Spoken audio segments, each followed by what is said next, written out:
नमस्कार। अब मैं आज से स्वर संधि स्टार्ट कर रही हूँ।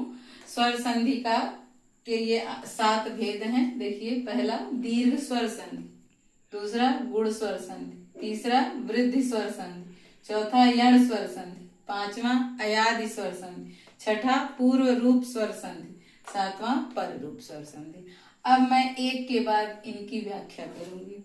तो सबसे पहले मैं आपके सामने दीर्घ स्वर संधि।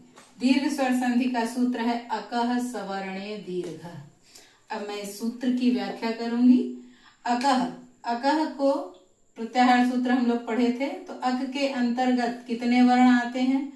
अ, ई, उ और री, ली। इन वर्णों को अक कहते हैं। याद है, अ, ई, उण, ऋ, ली। तो अ से क तक के सभी वर्ण अक के अंतर्गत आते हैं। ये सूत्र कहता है अकः यानी प्रथमा विभक्ति एक वचन है। तो प्रथम अ, ई, उ, री, ली के बाद स वर्ण, स माने वही वर्ण आए। यानी अ के बाद अ आए, ई के बाद ई आए, उ के बाद उ आए, री के बाद री आए और ली के बाद ली आए। तो इन दोनों का सवर्णी माने उसी वर्ण का, सहवर्ण उसी वर्ण का दीर्घ होता है। तो अ का दीर्घ क्या होगा? आ। ई का दीर्घ क्या होगा? बड़ी ई। उ का दीर्घ क्या होगा? बड़ा उ। और री का दीर्घ क्या होगा? दीर्घ री। दीर्घ री कैसे लिखाता है? देखिए ये ऐसे। और री का सवर्णी दीर्घ ऐसे। अब इस अ और अ का मतलब ये नहीं कि केवल ह्रस्व अ, दोनों तरफ ह्रस्व या दीर्घ, दोनों में से कोई भी हो, इसका मतलब नहीं है। चाहे ह्रस्व हो चाहे दीर्घ हो, दोनों तरफ बस सवर्ण रहे। यानी ह्रस्व अ या ह्रस्व आ, ह्रस्व अ या ह्रस्व आ, दोनों को मिलाएंगे तो दीर्घ आ होगा। क्लियर? अब एग्जाम्पल देखिए। जैसे आपके सामने है विद्या धन आलय। अब मैं इसको बहुत डिटेल में पढ़ाऊंगी। इधर देखिए आ है ना, तो पहले हम इसके आ को अलग करें। वी आधा द और या में जो आ की मात्रा है उसको हम अलग कर लें। विद य फिर आ। ठीक, ये हो गई विद्या। धन आलय। अब ये आ और ये अब आपको साफ साफ दिख रहा है कि दोनों तरफ धन के इधर भी आ है और धन के इधर भी आ। तो दोनों आ के स्थान पर सवर्णी दीर्घ, आ का सवर्णी दीर्घ आ ही होगा।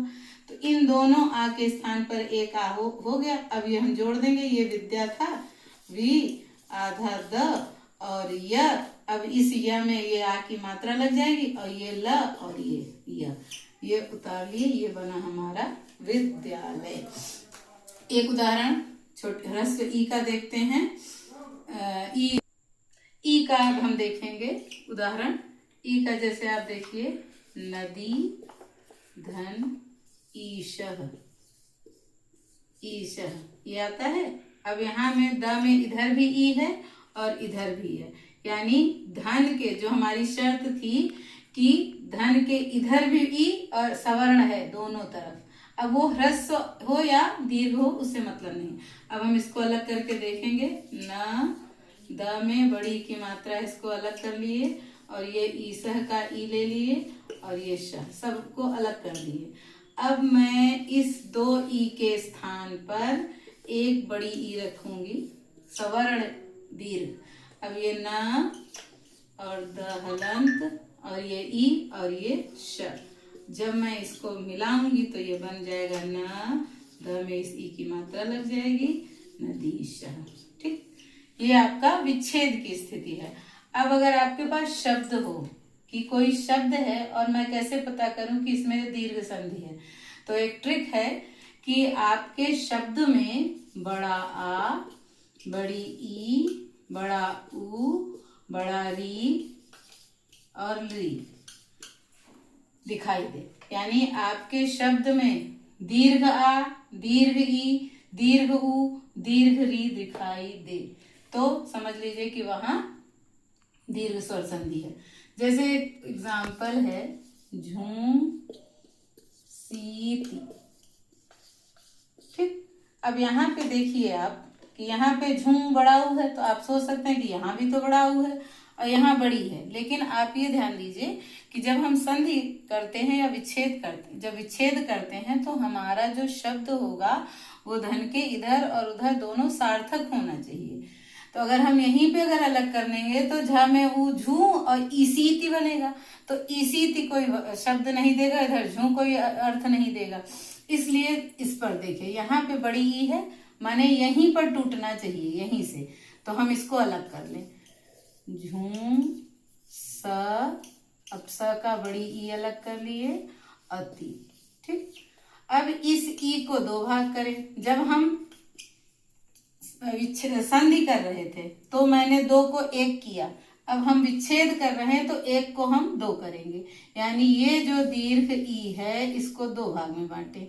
तो एक ई ह्रस्व या दीर्घ, आपको नहीं पता है कि इसका विच्छेद क्या होगा, उस कंडीशन में एक इधर भी ह्रस्व ई और दीर्घ ई और इधर भी ह्रस्व ई और दीर्घ ई हम लिख दें। अब मैं इनमें से एक की मात्रा इसमें लगा दूं, तो जैसे शब्द है झूम और स था, तो अब स में आप बड़ी ई की मात्रा लगाएंगे तो झूसी शब्द बनेगा, और अगर छोटी ई की मात्रा लगाएंगे तो झूसी बनेगा। तो ये कॉमन सेंस हो जाता है कि झूसी शब्द नहीं होता, झूसी शब्द हो जाता है, ठीक है। तो इस तरह क्लियर हुआ कि झूसी में स में बड़ी ई की मात्रा होगी। प्लस अब यहाँ पे आप चेक करके देखिए ई और ती, इति, अगर छोटी करते हैं तो इति पढ़ेंगे, बड़ी ई कर देंगे तो ईति पढ़ेंगे। फिर यहाँ पे हमारा कॉमन सेंस या थोड़ा सा ज्ञान काम करना चाहिए कि ईति शब्द कहीं आपने पढ़ा नहीं, इति शब्द होता है, इति का मतलब होता है समाप्त या अंत, ठीक। तो इस तरह से आपकी जानकारी में जो शब्द नहीं भी है कि कभी आपको पता ही नहीं है कि विच्छेद करने पे कौन सी मात्रा लगनी चाहिए, क्या होना चाहिए सही, बस आपका कॉन्सेप्ट क्लियर हो कि दीर्घ स्वर संधि में शब्द जो होगा उसमें हमको दीर्घ स्वर देखने हैं, दीर्घ आ, दीर्घ ई, दीर्घ उ, दीर्घ री। अगर ये दिखते हैं तो बस आप उसको उन्हीं सवर्णी दो वर्णों में तोड़ दीजिए और मात्रा लगा करके बस चेक कर लीजिए, क्लियर हो जाएगा कि यहाँ बड़ी होगा कि छोटी, यहाँ बड़ी होगा कि छोटी, बड़ा आ होगा कि छोटा, छोटी बड़ा, दोनों तरफ एकदम साफ साफ आप दोनों लिख करके चेक करके देख सकते हैं कि कौन सा सही होगा। इस तरह से आपका सवर्णी दीर्घ क्लियर हो जाएगा कि यहाँ सवर्णी ही क्यों हुआ था, ठीक है। सूत्र समझ में आ गया। अकह सवर्णे दीर्घ, यानी अक अ ई उ री री के बाद सवर्ण वही वर्ण अगर आता है तो दोनों का सवर्णी दीर्घ हो जाता है। ये विच्छेद की स्थिति में था, और जब हमको शब्द मिलता है तो हमें विच्छेद करना है, तो हम देखेंगे कि शब्द में दीर्घ आ, दीर्घ ई, दीर्घ उ, दीर्घ री दिखाई देना चाहिए। जैसे ही दिखाई दे उसको दो भाग में तोड़ दीजिए, बस क्लियर हो जाएगा।